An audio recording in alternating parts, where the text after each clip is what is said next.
You ask Tiger to solve. This deals with linear equations with one unknown.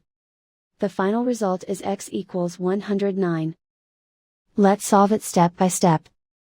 Group all constants on the right side of the equation. Subtract 19 from both sides. Group like terms. Simplify the arithmetic.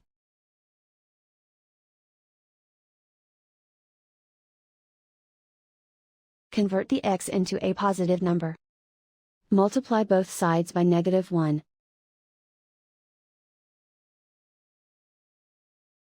Remove the ones. Simplify the arithmetic. And so the final result is x equals 109.